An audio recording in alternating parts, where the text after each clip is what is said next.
Danny and friends had ridden to and walked to the waterfalls, ridden to the chalet, and taken in the sights of the awe-inspiring Australian Alps. An Austrian cyclist offered to take a photo for the group, which seemed like a good opportunity. As the group stood there, posing patiently in the searing 42-degree heat, it was agreed that it was time for lunch. "Let's go to Myrtleford," someone suggested, which was as good of an idea as anyone's, so off they went, back down the mountain. As they rode down the mountain, they realized the road had started to melt. It was like riding whilst on acid. Something he hadn't done since the 80s. The ride down the mountain lasted a lot less though, and within 20 minutes they were at the bottom on level ground. It was another 20 minutes to the Myrtleford pub. As they approached Myrtleford, Craig noticed his fuel gauge was on empty, so he pulled into the service station to fill up. This didn't make sense to the others because he had only filled up his fuel tank earlier that morning.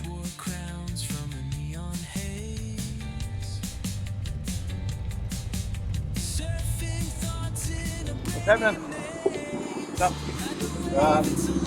He's out of fuel. Who's out of fuel? Craig. How? Exactly. There must be, there's got to be a leak somewhere. But we just, there's a whole lot of shops and pubs and stuff just 2 minutes up the road, so we're going to stop there, he'll meet up there. Yeah, I'll come down. I'll wait for you. Yeah, I'll take these guys and you meet me there. Yeah. You'll sell the bikes anyway. Alright? Yep. Alright, take off. $1.50 worth of fuel is all that tank would take, which confirmed that there was a problem with the gauge and not fuel. Craig decided it was something he could get looked at later, and so Danny and Craig rode into town to catch up to the rest of the group. It was at that point they noticed smoke and the aroma of burnt plastic coming from Craig's bike. Fortunately, where they had pulled over was next to Myrtleford Motors. Those guys helped out without any questions and didn't charge him a cent. They found and removed a shorted USB converter. Once removed, everything else returned to normal. After lunch, the heat had exhausted everyone, so they decided to ride back to the hotel in Bright and get into the pool early. I saw the sky melting into the ocean, colors swirling like a magic potion, reality bending aboard this tide,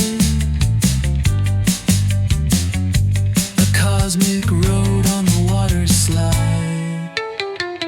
Ride the wave, it's a liquid dream, flowing faster than it might seem. Catch the current, let it pull you high. Trippy waves gonna kiss the sky.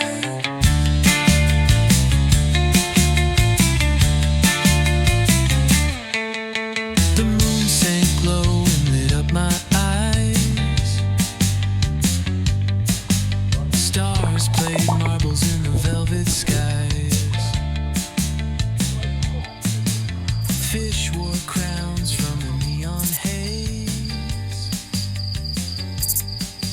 Surfing thoughts in a brainy maze. Another good night, enjoying good food and drink with friends. It's Saturday morning, and whilst everyone else was still sleeping, Danny walked to the only cafe in town that was open at 7:30. It was going to be a 4-shot morning, maybe 5.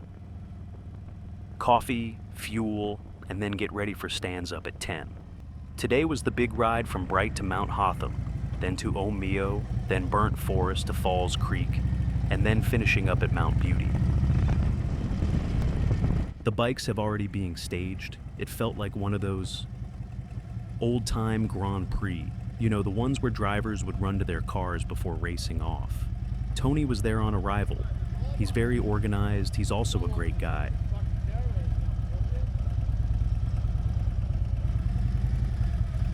Now, if you're enjoying this so far, please hit the subscribe and like buttons. It's really appreciated.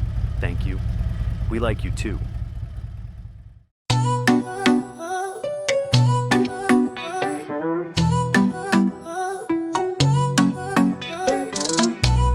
spin like a ticking clock today. Got no time for the worries thrown my way. The wind is laughing, tugging at my sleeve. This kind of magic's all I'll ever need.